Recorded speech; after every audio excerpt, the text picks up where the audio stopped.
Ward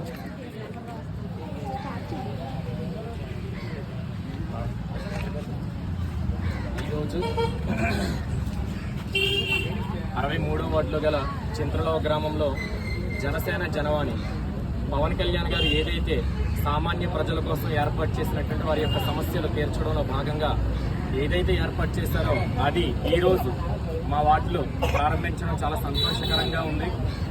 ఈరోజు మేము ప్రజల్ని చూస్తుంటే ఎంత ఆనందం వేస్తుందో అంత బాధగా కూడా ఉంది.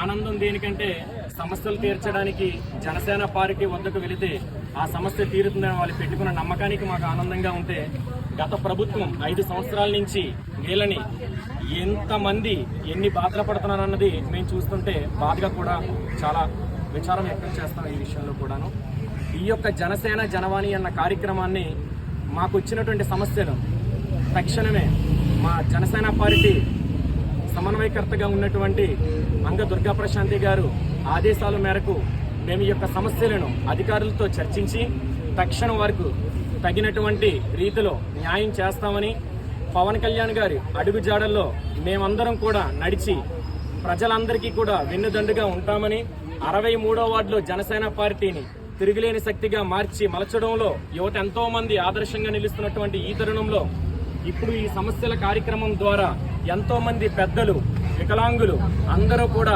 ఏకతాటిపైకి వచ్చి జనసేన పార్టీకి సపోర్ట్ చేస్తున్నారు. సో ప్రతి ఒక్కరికి కూడా ధన్యవాదాలు తెలుపుకుంటున్నాం. సో ఈ యొక్క కార్యక్రమానికి నిర్వహిస్తున్నటువంటి మా జనసేన పార్టీకి సంబంధించి మహిళా అధ్యక్షురాలైనటువంటి దాడి లలిత గారు, జనసేన పార్టీ 63వ వార్డు కార్యదర్శి అయినటువంటి ప్రదీప్ గారు, అలాగే కార్యదర్శి అయినటువంటి దివాకర్ గారు, మా జనసేన పార్టీ జనరల్ సెక్రటరీ అయినటువంటి నానిపిల్లి నానాజీ గారు, వీరందరి సహకారంతో ఈరోజు ఇక్కడ ఈ యొక్క ప్రోగ్రామ్ని చాలా బాగా చేసుకోవడం జరిగింది. దీనికి ముఖ్య అతిథిగా మేడం గారు కూడా రావటం మాకు చాలా ఆనందాన్ని ఇస్తుంది. మేడం గారి ఆదేశాల మేరకు మున్ముందు 63వ వార్డులో జనసేన పార్టీని మరింత బలోపేతం దిశగా మేమందరం కలిసికట్టుగా నడుపుతామని అందరికీ తెలియపరుస్తున్నాం. ధన్యవాదాలు.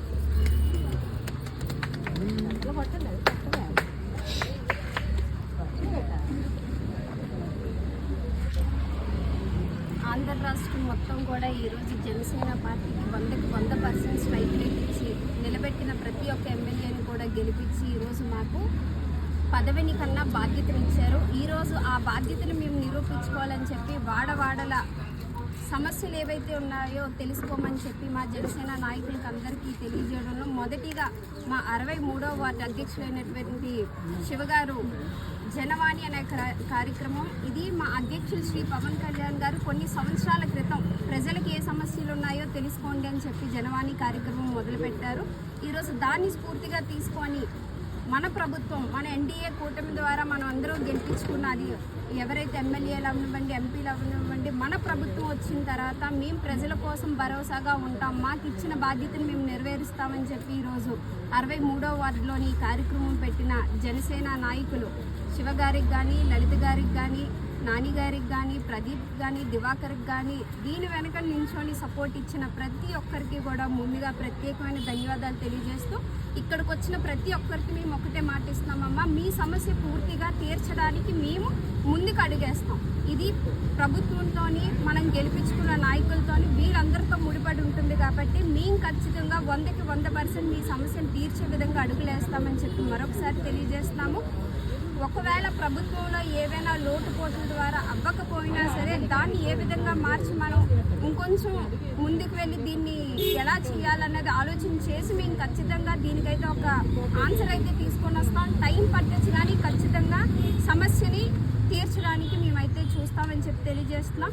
ఏవైనా సమస్యలు ఉంటే మా వరకు తీసుకోండి, తీసుకొని వచ్చిన దానికి ఏ విధంగా సొల్యూషన్ అన్నది ఇక్కడున్న జనసేన నాయకులందరూ కూడా మా దృష్టికి, అలానే మనమందరం గెలిపించుకున్న ఎన్డీఏ కూటమి ద్వారా గెలిపించుకున్న మన శాసనసభ్యులైనటువంటి గణబాబు గారి దృష్టికి, అలానే మన ఎంపీ గారు అయినటువంటి శ్రీభరత్ గారి దృష్టికి ఖచ్చితంగా తీసుకొని వెళ్దాం. మన అధికారులందరికీ కూడా తెలియజేసి మన సమస్యలు మనం పరిష్కరించుకుందామని చెప్పి తెలియజేస్తూ మరొకసారి ఈ కార్యక్రమాన్ని ఇక్కడ ఏర్పాటు చేసిన ప్రతి ఒక్కరికి కూడా పేరు పేరున ప్రధాన సమస్యలు అంటే మనం ఓవరాల్గా ఇండస్ట్రియల్ బెల్ట్లో మాకు ఈరోజు ప్రధానంగా కనిపిస్తుంది అయితే డ్రైనేజ్ ఇష్యూ.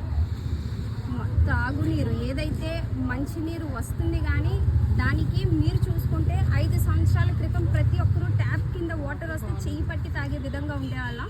కానీ ఈరోజు ఆ వాటర్ వస్తే దాన్ని ఎలా ఫిల్టర్ చేసుకొని తాగాలి అనే విధంగా ఈరోజు మంచినీరు ఉంది.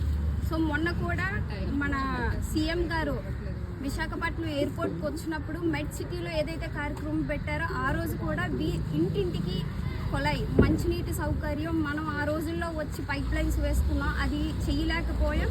సో ఆ సదుపాయాన్ని మరొకసారి ప్రజలకు తీసుకొని రావాలని చెప్పి ప్రతి ఇంటికి మంచినీరు వీళ్ళు చెప్పే విధంగా గత 5 సంవత్సరాలు ఉండే విధంగా కాదు, త్రాగునీరు స్వచ్ఛందంగా మంచిగా ఉండే మంచినీరు ఇద్దామన్న ప్రాజెక్ట్ని మరొకసారి తీసుకొని వచ్చారు మన సీఎం గారు. సో ఖచ్చితంగా ఈ ప్రాజెక్ట్ అయితే 1 సంవత్సరంలో చేయాలని అయితే అధికారులు చెప్పారు.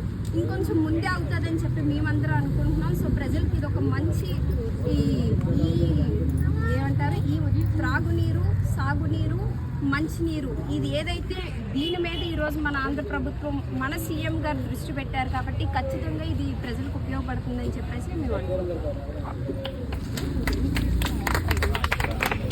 రిటర్నింగ్ వాళ్ళు అది మనం రిటర్నింగ్ వాళ్ళు నెక్స్ట్ రోడ్స్